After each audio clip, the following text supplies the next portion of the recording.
पुणे के चर्चित Ketan Agarwal murder case में जांच के दौरान सिया का बड़ा कबूलनामा सामने आया है। पुलिस के मुताबिक मुख्य आरोपी सिया गोयल ने क्राइम सीन रिक्रिएशन के दौरान केतन को धक्का देने का पूरा सच बताया है, जिसके बाद साफ हो गया है कि हत्या बेहद सुनियोजित तरीके से की गई थी।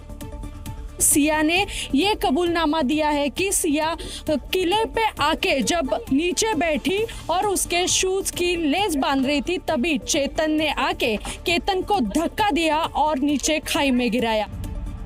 सिया ने कबूल किया कि जूते के फीते बांधने का बहाना था। असली मकसद तो केतन की मौत की साजिश को ही अंजाम देना था।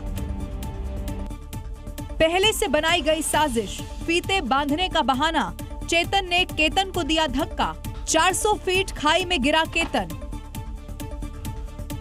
और पुलिस ने कल घटनास्थल पर जाकर दोषियों के साथ पूरी साजिश का सीन रिक्रिएट किया ताकि सबूतों और दोषियों के बयान का मिलान हो सके। अब देखना होगा कि सिया के कबूलनामे और सबूतों के आधार पर जांच किस दिशा में आगे बढ़ती है और कोर्ट इस पर क्या फैसला देगा। कर्नाटक के बेंगलुरु से रिश्तों को झकझोर देने वाली एक घटना सामने आई है, जहां शादी का प्रस्ताव ठुकराने से नाराज एक युवक ने अपनी पूर्व प्रेमिका की ही हत्या कर दी।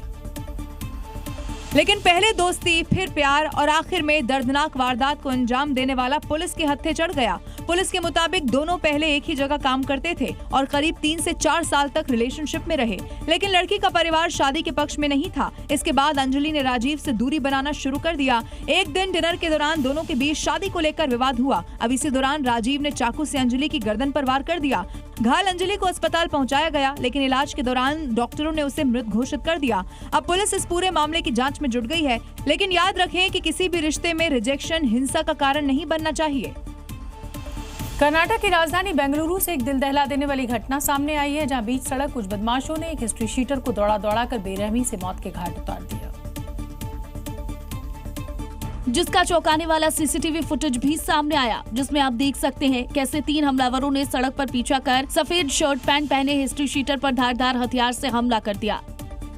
इस बीच हमलावरों में एक ने दराती से हिस्ट्री शीटर के सिर पर जोरदार प्रहार किया, जिसके बाद वो बेसुध होकर सड़क पर गिर गया। जिसके बाद तीनों ने मिलकर दराती से ताबड़तोड़ हमला किया और तब तक उसे मारते रहे जब तक वो श्योर नहीं हो गए कि उसकी मौत हो गई है। इतने में एक आरोपी पास से कार लेकर आया और फिर तीनों उसमें बैठकर वहां से फरार हो गए। बताया जा रहा है कि मरने वाले हिस्ट्री शीटर का नाम राजा उर्फ हलमुख राजा था, जिस पर हत्या की कोशिश और डकैती समेत कई आपराधिक मामले दर्ज थे। राजधानी की सड़कों पर दिन दहाड़े हुई हत्या ने कर्नाटक के लॉ एंड ऑर्डर पर गंभीर सवाल खड़े कर दिए हैं।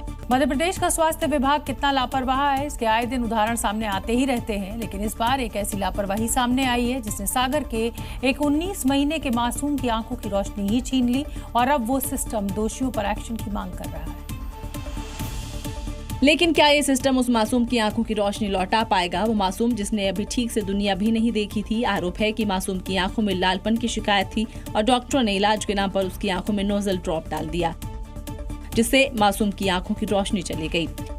एक ड्रॉप दे दी, उससे इंफेक्शन बन गया, रोशनी चली गई। परिजनों ने अस्पताल प्रबंधन की शिकायत पुलिस से की है। बताया जा रहा है कि प्राथमिक इलाज के बाद अस्पताल ने बच्चे को भोपाल एम्स भेजने की सलाह दी।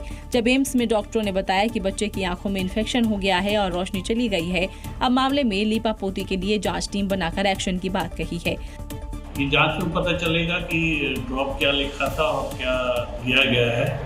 जांच में जो भी सामने आएगा उस पर कार्रवाई।